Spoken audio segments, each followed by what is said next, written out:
Good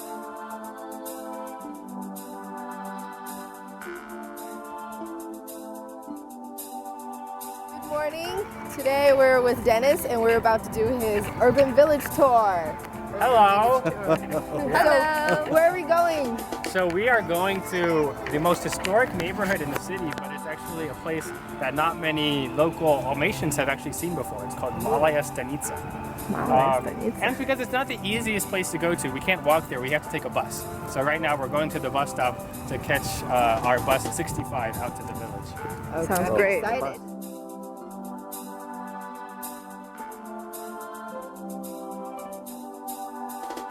We're on the bus passing through this village called Malaya Stanitsya. And when you look at the windows, you'll see this street, Kazakh, has become famous for flower shops. So there's all these flower stores along here. And if you keep your eyes peeled and look out the window on the right, you'll also see the one of the older churches in the city, Sophia Cathedral.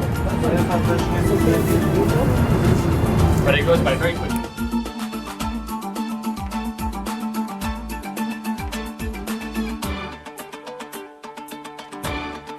Here's called Tashkent Alley, and for most local people, this is like the border of the civilized world. So all of kind of civilized Almaty is up there, and this is the lower part of Almaty down here. So now we're turning here and we're going to lower Almaty. And on this side of the bus, we're going to see the walls where the original fortress, Verny Fortress, once stood.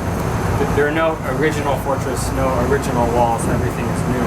But we can imagine where the city started, everything was over here.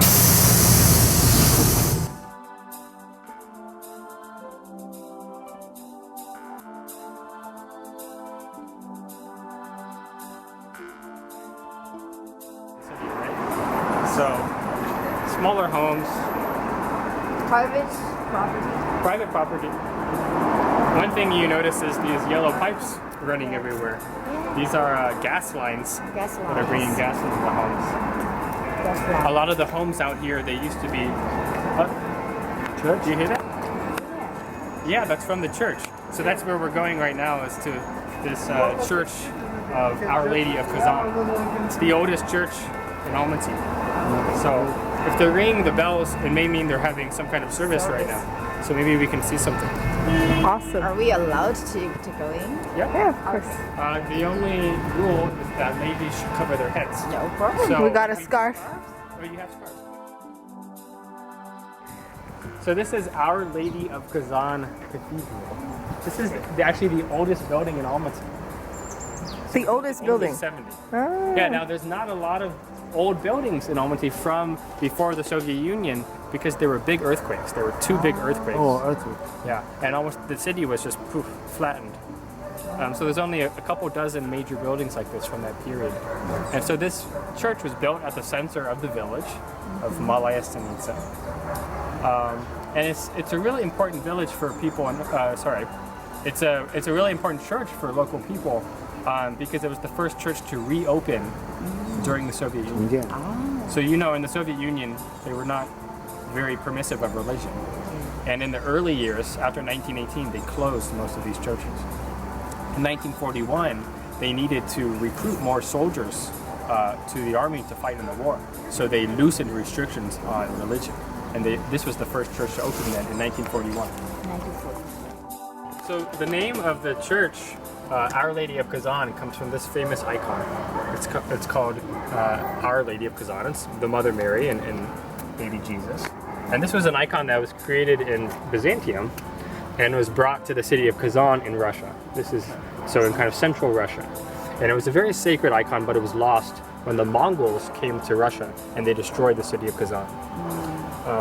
Well, a young 9-year-old girl was visited by an apparition of the Mother Mary. And Mother Mary said, "Go look in this place for the icon." And she went digging and she found the original icon.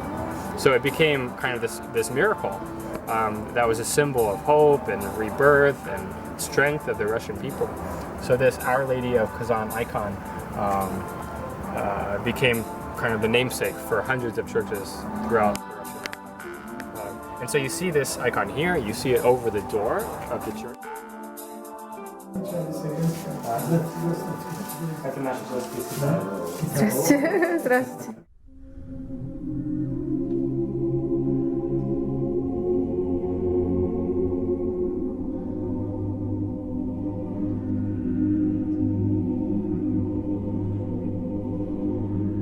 Is this wall of icons here. So that's called the iconostasis. And that's dividing the church into two parts. The holiest part behind there, where the clergy can go, and the part out here where we common folk can go. So you can see how the door opens there into the next painting. You see how dark it is, because over the years, people have lit candles here, touched it, kissed it in ages. So they cover it with this embossed metal cloth. But the metal itself becomes kind of an artwork because they want to represent what is underneath it, while still showing the hands and the face. Yeah. So this is one of the only icons here that's like a Kazakhstani icon. Everything else is probably made in Russia or Ukraine, but this is made here within the last 20 years. Oh. And this is a special kind of icon called sabor, which means like a gathering, right? And this kind of icon became popular in the 1990s when all of a sudden you could openly talk about what happened in the Soviet Union. And you could talk about how priests were murdered, priests were sent to prison, priests were tortured. And so these people here are now the martyrs. These are the people who suffered in the Soviet Union. The martyrs and future saints in the church. So that must be like the finger bone or some, it's a bone, some part of the skeleton of this martyr. They do that in Buddhism too, for the Lama. They keep the part of the bone. Yeah. After Nirvana. 舍利子.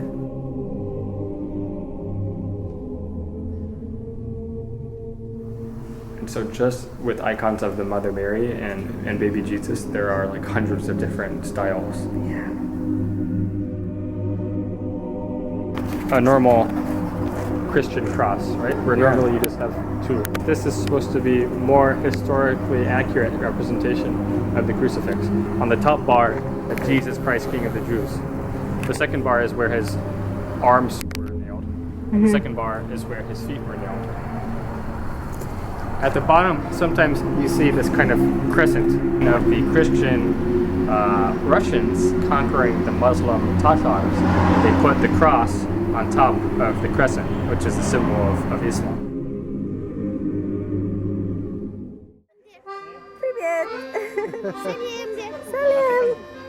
Привет. Ay Sultan. Kazakhstan. Kazakhi. Ay Sultan.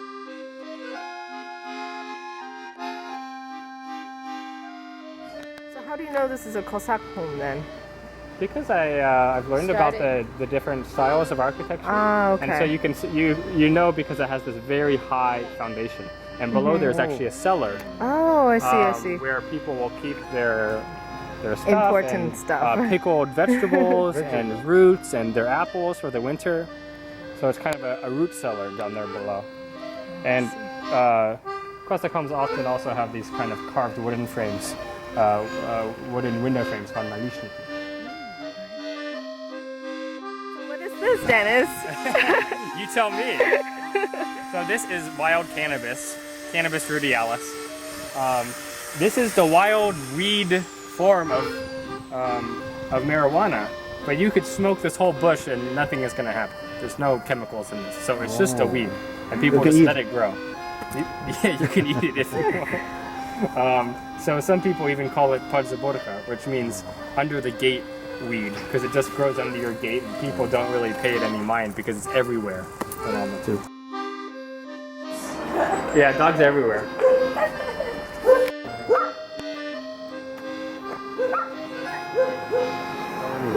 Okay. Wow. Why is there no sign on this door? You can see it. Zlaya Sabaka. One time I was walking out here and we were passing by this plum tree, and I went to go pick one of the plums, and the guest who I was walking with was like, "Oh no, you shouldn't do that." And the woman comes out of her house with a basket and she says, "Shake it." I said, "What?" She says, "Shake the tree." And I go and I shake the tree like that. All the plums come down into the basket. Very generous. She says, "Go take some. Take as many as you want." you know, so look at a home like this, a small little home, probably 2 rooms in there. And it's made out of logs. So you can see if you look at the corners of the buildings, right, this is where the logs are intersecting. And you can see in some places where the plaster has been put over the log. Up there you can see where some of the beams from the roof are coming out. And this one even has windows along the cellar. Oh, that's right. So they call this floor down here Tsokolmetage. And like I said, this is where we'll keep pickled stuff and fruit and stuff for the winter. So that's because in the winter you want some fresh air, but you don't want to let in all of the cold air. Yeah. So they always have this little opening. Actually, I have no idea how they did this because you see, look, Yeah. it goes like all the way through. Oh, it's really close. You can try. Yeah, work it, Dennis. Everybody can see how I can't even do one pull. Oh. Yeah. Well, one more. Okay. And given this kind of decorative facade that became very popular in the 80s and 90s, it's called shuba. You know what shuba means? Yes, the fur coat. Fur coats. So it's like putting a fur coat on your old home. Yeah. I guess he once upon a time he, I don't know, got a grant from Go USA. Interesting.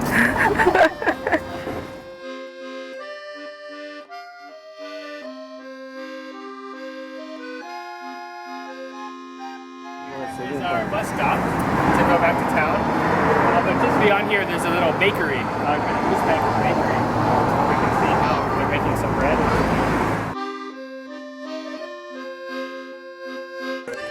Oh, it's all sold out. So, Kazan boy.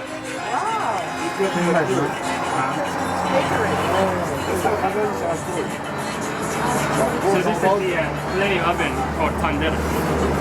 And they're making samsa inside? Yeah.